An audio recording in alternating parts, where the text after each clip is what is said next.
There are 12 Machiavellian laws that control your life, whether you are aware of them or not. Most men move through the world thinking that respect is earned through generosity, openness, and emotional availability. They believe that being understood is the path to acceptance, and that acceptance is the path to safety. This is a lie that has been repeated so many times that it has become instinct. The first law, the one that shapes all power dynamics at their foundation, is simple. People respect what you withhold, not what you give freely. The moment something is easily accessed, easily understood, or easily taken from you, it loses its value, and so do you. Human nature is wired towards scarcity. We desire what is limited, what is distant, what feels just beyond reach. When you overgive, overshare, or over-explain, you are not being kind. You are teaching others that your presence requires no cost. Observe how people treat what they have to work for. They guard it, protect it, speak of it with pride, and fear losing it. Now observe how they treat what is given to them without effort. It is taken for granted, expected, forgotten, or discarded. The lover who is always available is ignored. The friend who always listens becomes the emotional dumping ground. The employee who always says yes is the one whose workload grows without compensation. When you give too much of yourself, you are not showing virtue. You are announcing that your time, your attention, and your energy are not worth fighting for. The tragedy is not that others take advantage. The tragedy is that you taught them to. Those who are respected are those whose presence feels measured, deliberate, and selective. You must learn to ration your attention the way one rations gold, because in a psychological sense, that is exactly what it is. Withholding is not cruelty. It is discipline. It is understanding that your inner world is not a public well that anyone may drink from. It is knowing that intimacy must be earned, not granted by default. A man who speaks rarely is heard when he speaks. A man who gives sparingly is cherished when he gives. A man who is seen less is remembered more deeply. To withhold is to signal worth.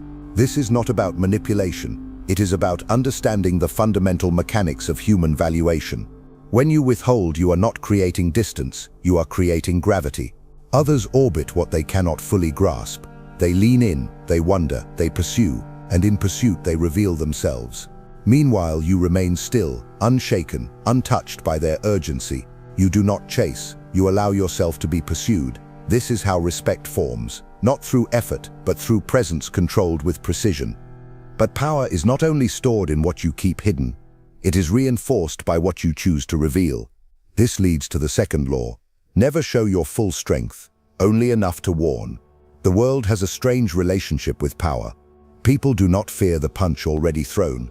They fear the punch that could have been thrown but wasn't.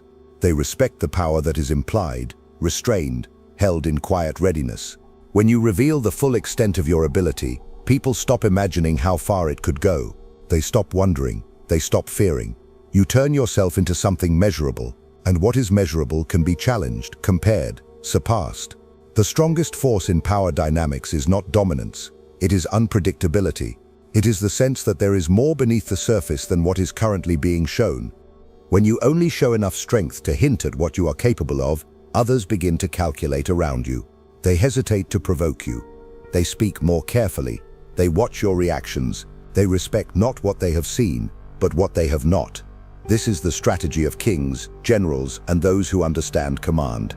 Consider the fighter who never reveals the full sharpness of his skill in training, only enough to establish caution. Consider the leader who speaks softly, but with words that seem to contain hidden depths. Consider the person whose silence in conflict creates more unease than shouting ever could. A full display of power invites resistance. A partial display invites uncertainty, and uncertainty is the silent architect of control.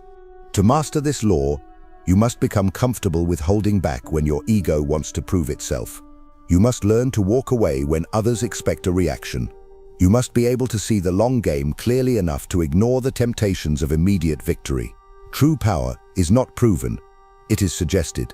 The less you show, the more they imagine. The more they imagine, the more they fear. And the more they fear, the more carefully they treat you. Control is not taken, it is given to the one who appears already in possession of it. The world is ruled by those who can afford to remain unreadable. What comes next is the battlefield of emotion, and only those who control desire control loyalty. Power over others is not held in the obvious actions they can see, but in the emotional ground, they do not realize you are shaping beneath their feet. Law 3 is the silent core of influence. Control emotional distance. The one who cares less controls the bond. Every relationship, whether romantic, social, or strategic, contains an invisible scale of investment. One side gives more, one side gives less. One waits, wonders, fears, hopes, the other decides. The tragedy is that most people give themselves away too quickly, confusing attachment with loyalty and vulnerability with intimacy. They speak first, confess first, fear first, and the moment they do, they surrender ground. Emotional distance is not coldness, it is placement. It is knowing exactly how close to stand so that your presence is felt, but never guaranteed. People are drawn to what they cannot completely hold. They chase what is withdrawing, they cling to what is slipping. Your task is to master the art of being slightly out of reach, enough to be desired, never enough to be possessed. You do not announce that you care less. You demonstrate it by where you place your attention. If someone demands your time, you respond slower. If they attempt to provoke emotion, you react with stillness. If they seek to define the relationship, you return the question to them. Your silence becomes the language they learn to interpret. When you show restraint, they feel uncertainty. Uncertainty breeds value. They begin to think of you when you are absent. They replay your words. They study your expressions.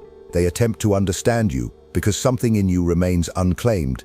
And in their search for clarity, they reveal their hand. They show how much they need you. They expose their insecurities, their desires, their patterns. Emotional control is not about pretending not to feel. It is about choosing when to express and when to withhold. To care is human. To show care selectively is power. Most men believe that loyalty is built through closeness, through constant presence, constant communication, constant reassurance. But loyalty is not built through access. It is built through significance.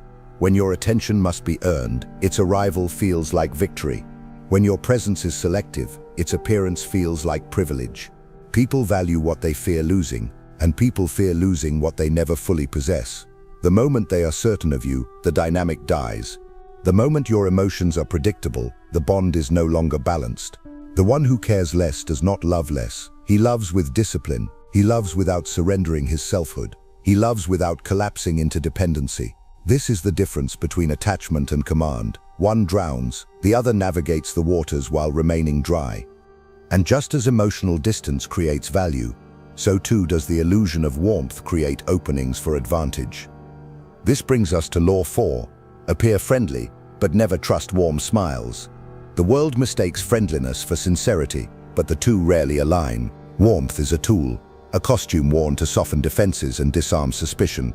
People smile to be liked, to be accepted, to be underestimated, to be invisible in their intentions. A smile can hide envy. A compliment can mask rivalry. A show of solidarity can disguise strategic positioning.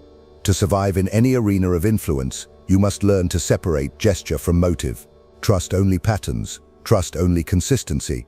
Do not become cynical, become observant. The greatest mistakes in judgment are made not because someone deceived you, but because you wanted to believe them. Appearing friendly is necessary. Hostility pushes others away before you can learn from them, use them, or understand their leverage points. Friendliness allows proximity, but proximity is only valuable if you maintain internal distance. This means listening without confiding first, offering help without exposing need, acknowledging others without elevating them in your emotional hierarchy. Warmth is a tactical surface, not a confession of allegiance. Those who believe every smile is genuine become pawns in other people's stories. Those who believe every friendly gesture is a transaction become manipulators without realizing they are still being manipulated. The balance is to act pleasant while remaining unreadable. You speak kindly but never reveal intention. You show generosity but never reveal dependency. You let others feel close to you while ensuring they are never close enough to strike. To appear harmless is to remove threat perception. To remove threat perception is to move without friction. And yet, once in a while, masks slip. Motives reveal themselves. Someone will test your boundaries, disrespect your value, or attempt to undermine your position. It is here that the next law rises like a blade from the dark. What comes next is not about distance or warmth, but about consequences. Because there is a moment in every power struggle when restraint must end. and clarity must begin. Power does not survive on patience alone.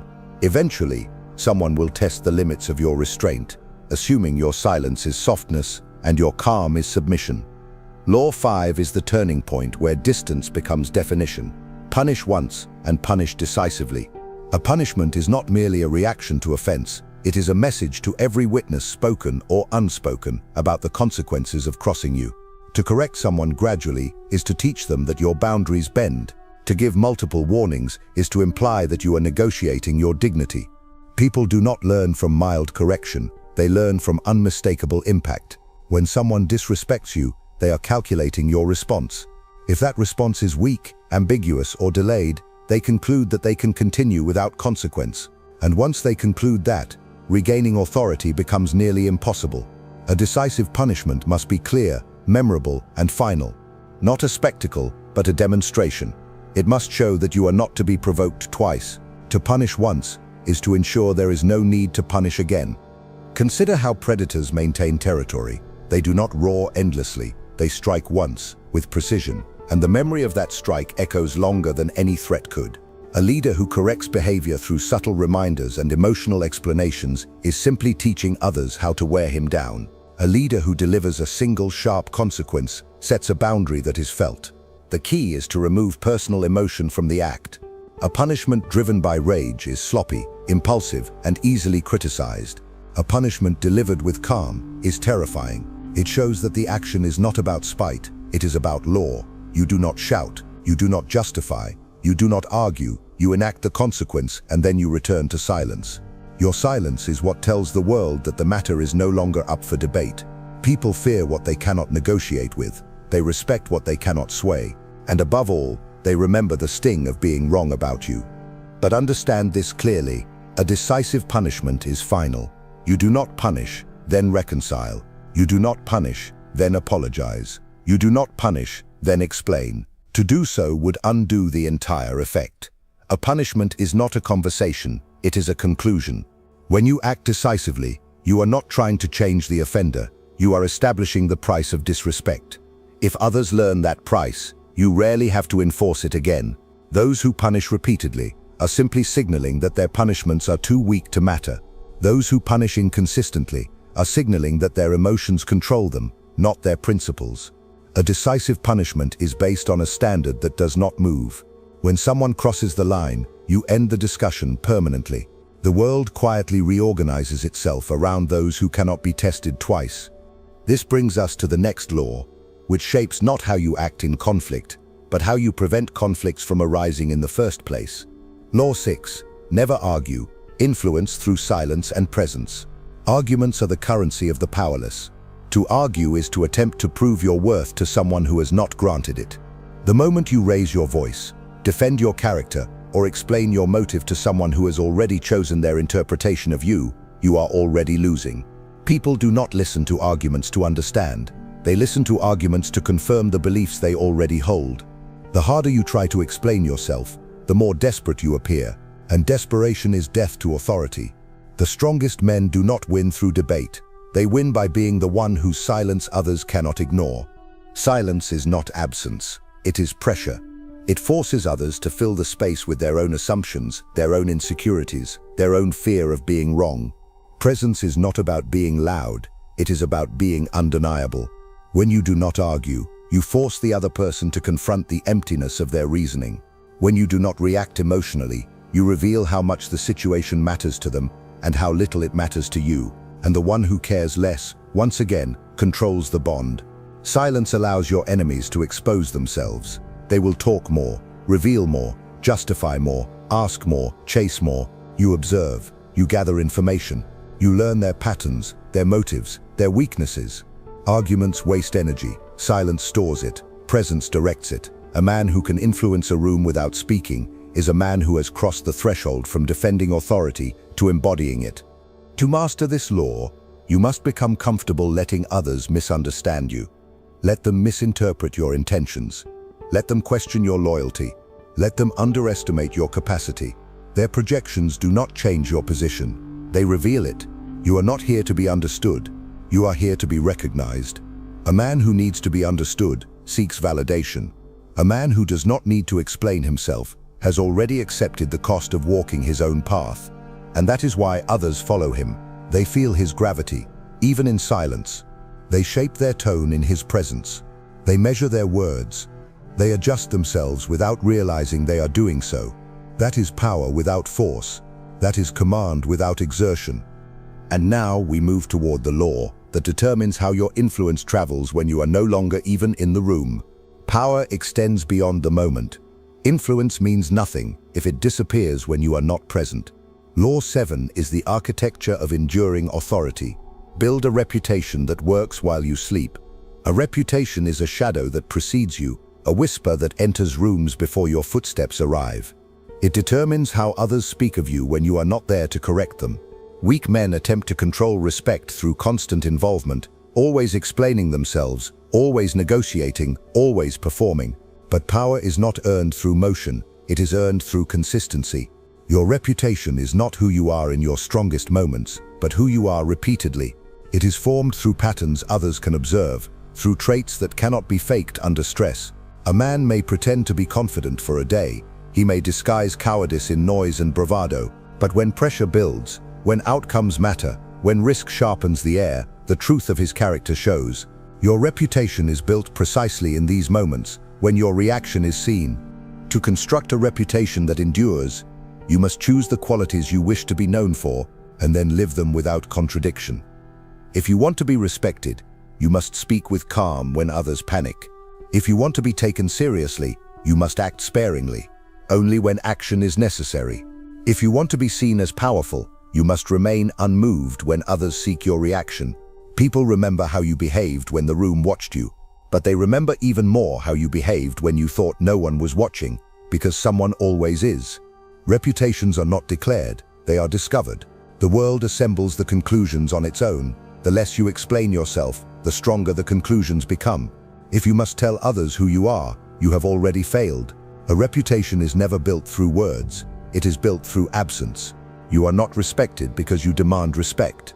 You are respected because others have learned what happens when they do not give it. Once reputation is established, it does the work for you. Doors open without effort. Challenges shrink before they reach you. People adjust their tone when speaking to you. You do not need to warn others of your capability. Your reputation has already delivered the message. But understand this clearly. Reputation is a weapon with a double edge. If you live carelessly, if you betray your own standards even once for convenience, the shadow fractures. And once a reputation breaks, it is nearly impossible to restore. This is why discipline is the backbone of all influence. The world watches not when you are triumphant, but when you are tempted. A reputation is proof that you have mastered yourself. Only then can you shape how others perceive you.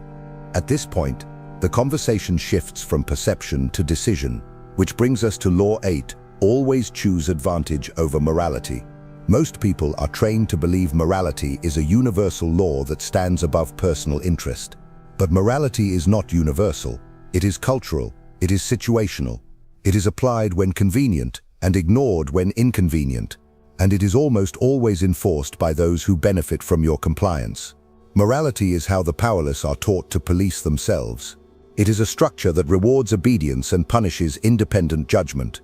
If you move through life trying to do what is right by external standards, you will find yourself trapped in the expectations of others. You will sacrifice opportunity for approval. You will hesitate when decisiveness is required. You will cripple your potential in exchange for validation from those who have no intention of granting it. Choosing advantage over morality does not mean acting cruelly. It means thinking strategically. It means recognizing that every situation has a cost and a reward, and your task is to evaluate them, not to morally justify them. A moral choice that weakens you is not virtuous, it is naive. A strategic choice that strengthens your position is not immoral, it is intelligent. The world does not remember the man who followed the rules. It remembers the man who rewrote them. To choose advantage is to ask one question: what outcome strengthens my position? If helping someone strengthens your position, it is wise. If withholding strengthens your position, it is wise. If walking away strengthens your position, it is wise. Morality is reactive, strategy is selective. Most men struggle with this law because they believe that choosing advantage means becoming heartless. But emotions are not the enemy. Attachment is. You may care deeply, but you must never let care determine your course. You must weigh every decision with clarity, not sentiment. When morality is used to shame you, step back. Ask who benefits from your compliance. If the answer is not you, then the morality being pushed is not a principle, it is a chain. Power belongs to those who choose their actions based on consequence, not approval. And those who act from strategy rather than emotion are the ones others eventually call wise, even if they resented them when decisions were made. The world rewards those who act with clarity, those who know what they are willing to do, and just as importantly, what they are willing to refuse. A man who chooses advantage is not ruthless. He is simply unwilling to sacrifice his future for temporary peace. And because of that, the world eventually bends around him. What comes next is not about perception or discipline, but about belief. Because the next law shapes how others see your power, whether you possess it or not. Power does not require proof. It requires belief. Law 9. Power comes from those who believe you have it. Most men misunderstand power as something you do, actions, displays, victories. But power is not demonstrated through movement, it is maintained through perception. People follow those they assume others follow. They respect those they assume others respect. Influence spreads not from force, but from the quiet consensus of those who whisper your name with caution. If others believe you are powerful, they treat you as powerful, and in doing so, they make it real. This is why the strongest men are never the loudest. They do not announce. They do not convince. They allow the minds of others to do the work for them. Your task is not to prove your strength, but to be seen as someone who never needs to prove it. You do not attempt to dominate rooms. You enter them as if you already own something in them. The air, the attention, the unseen narrative. Your demeanor must reflect the assumption of power, not the pursuit of it. When you speak, your tone must be slow, measured, and unforced, as if time itself has learned to accommodate you. When you move, it must be with intention, never urgency. Urgency signals fear, stillness signals control, and control is what people recognize as power, long before they understand why. People watch your reactions more than your actions.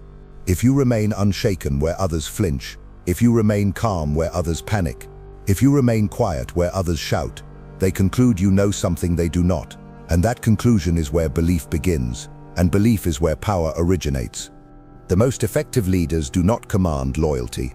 Others choose loyalty because it feels safer to align with them than to oppose them. But safety is not created by kindness or reassurance. It is created by inevitability. You must become the one others calculate around, the one whose presence must be considered, the one whose displeasure carries consequences that are unspoken yet understood. Once people begin adjusting themselves in your presence, you have already won. They are no longer reacting to the world, they are reacting to you, and that is power in its purest form, invisible, assumed, self-perpetuating. The moment you realize that power only needs to be believed to exist, you stop chasing outcomes and start shaping atmospheres. You stop trying to prove yourself and begin observing who seeks your approval without you asking, and that reveals everything. But as your presence strengthens, as your influence grows, as others begin to orbit your gravity, a danger arises. Not from enemies, but from yourself. Which brings us into Law 10. Weak men break themselves trying to be loved. The desire to be admired, understood, included, and validated is the hook that destroys most men who rise. They begin with discipline, clarity, and self-possession, but once they taste attention, they crave more. Once they are respected, they desire affection. Once they are followed, they want to be adored. And in this craving, they soften. They give more than they should. They reveal too much. They become accessible, predictable, familiar. And familiarity is where respect dies. To be loved is to be known. To be known is to be interpreted. And once you are interpreted, you are no longer larger than life. You are merely human. A man who needs to be loved becomes afraid of disappointing others. He becomes afraid of disapproval. He begins adjusting himself to maintain emotional comfort in those around him. His edges dull, his presence weakens, his influence dissolves. And worst of all, he becomes dependent on the very people who once depended on him. Love, when sought, is chains. Love, when offered freely to the strong, is tribute. The difference is in who desires whom. You must understand something brutal but necessary. Admiration is stronger than affection. Reverence is stronger than closeness. Respect sustains influence. Love consumes it. You do not need to avoid love. You must avoid needing it. You must remain able to walk away from any affection that demands your self-abandonment. You must be able to remain unshaken when you are misunderstood, misjudged, or unloved. The strong man allows others to love him, but he does not cling to their love. He does not negotiate his identity to preserve it. He does not perform softness to ensure it. He does not fear losing it. For if love is lost when you remain yourself, it was not love, it was dependency disguised as devotion. The world will test you with affection far more cunningly than it tests you with conflict. Enemies sharpen your strength. Admiration softens it, if you let it. Many men rise in power, but few remain powerful, because the moment they are praised, they surrender themselves to the comfort of being wanted. They forget the laws that built them. They forget the distance that protected them. They forget the silence that commanded attention. They forget that power is not maintained by being loved, but by being remembered, and only those who stand apart are remembered. To carry power, you must choose solitude over approval, clarity over comfort, and presence over performance. You must remain a figure others reach toward, not a companion they lean on. For the man who becomes addicted to being loved soon becomes controlled by those whose love he fears losing. And when that happens, he is no longer a man of influence, he is a servant of emotion. The next law is not about attachment, affection, or desire. It is about inevitability. It is about the exact moment when loyalty breaks and what must be done when it does. Law 11 is the moment when the mask is removed and the truth of human loyalty stands exposed. If you must betray, betray quickly and never twice. Betrayal is not always malicious. Sometimes it is survival. Sometimes it is strategic correction. Sometimes it is the unavoidable cost of outgrowing those who no longer align with your trajectory. But betrayal in any form is an act of severance. It is the point at which a bond breaks and one moves forward while the other is left behind. The mistake most men make is not the betrayal itself, but the hesitation before it. They linger, they second guess, they wait for a better moment, a gentler explanation, a more dignified exit. And in that hesitation, the damage spreads. The longer betrayal is delayed, the more emotional energy accumulates, the more resentment grows, the more consequences multiply. Betrayal must be done like a blade drawn in one motion. No trembling, no apology, no explanation. The longer your hand shakes, the more power you lose. A slow betrayal is cruelty. It drags the other through uncertainty, suspicion, confusion. It poisons the air. A quick betrayal is clean, sharp, undeniable, final. The moment you know you must pivot, end the bond, cut the tie, remove the person from your life or plans. Do it completely. You do not offer partial exits. You do not leave doors cracked open. You do not check back later to soothe the wound. You do not attempt to be the good person in the story. That is vanity disguised as compassion. There is no noble betrayal. There is only the kind that ends cleanly, and the kind that destroys both sides slowly. And above all, never betray twice. The moment you betray someone once, the dynamic between you is changed. Trust cannot be restored. Suspicion becomes permanent. The relationship becomes a negotiation of advantage, even if both pretend otherwise. If you betray once and then return, you create the conditions for your own downfall. The person you wronged will wait, they will watch, they will learn, they will either hate you quietly or admire you dangerously. But in both cases, they will strike when you are unprepared. To betray twice is to create an enemy with intimate knowledge of your patterns. That is suicide disguised as sentiment. The world is not kind to those who hesitate in decisive moments. The knife you do not use when necessary becomes the knife used against you later. The loyalty you extend past its expiration turns into leverage in the hands of someone who no longer fears you. Power requires the ability to cut ties with precision and without emotional residue. You walk away and you do not look back. You leave the silence behind to do the speaking for you. The silence tells them it was already over, long before the final moment. The silence tells them your decision was not emotional, it was inevitable. And once all ties are cut, once your presence, your meaning, your weight has been withdrawn, the world begins to watch for your return. Which brings us to Law 12, disappear before they can predict you. Predictability is death to influence. Once others can anticipate your moves, your motivations, your rhythms, they begin to position themselves accordingly. They defend, they adapt, they calculate. The advantage you once held dissolves. People fear what they cannot anticipate. They respect what they cannot access. They remember what leaves before routine forms around it. The moment your presence becomes constant, it becomes ordinary, and nothing powerful is ordinary. To disappear is not to retreat. It is to reset the psychological board. When you remove yourself, your voice, your availability, your presence, others are forced to confront what your absence means. They question themselves. They replay every interaction.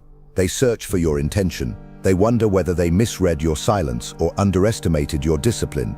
Absence is the most effective form of presence. It turns your image into mythology. It allows stories, rumors, assumptions to ferment, and assumptions are always more powerful than facts. Withdraw at the height of expectation, not after interest fades. Leave when they want more, not after they've had enough. The greatest commanders, lovers, strategists, kings, all understood the same truth. You must remain slightly beyond reach to remain unforgettable. Disappearance sharpens your silhouette. It resets your value. It re-establishes mystique. And mystique is the foundation of power. But disappearance requires the courage to detach, to remove yourself without seeking reassurance, to walk away without explaining the reason, to allow others to wonder instead of informing them. Your silence becomes the echo of your presence.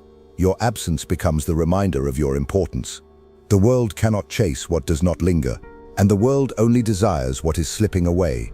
So the final question of power is not how to be seen, but how to be missed. If you walked away today, who would feel the loss? Who would freeze? Who would panic? Who would wait? Who would break? And who would pretend they didn't? If you've made it this far, it's because a part of you already knows this truth. Life is not guided by fairness, morality, or good intentions. It is governed by power, perception, and strategy. Those who fail to understand these laws are controlled by them. Those who learn them control everything. Now tell me in the comments, are you ready to stop living blindly? Are you willing to see people not for who they present themselves to be, but for what they are? If this message touched you, if it made sense, write in the comments, I see the laws. Let's see how many here are truly ready to live with their eyes open. And don't forget, keep watching the next video. It's important, much more than you imagine. See you there.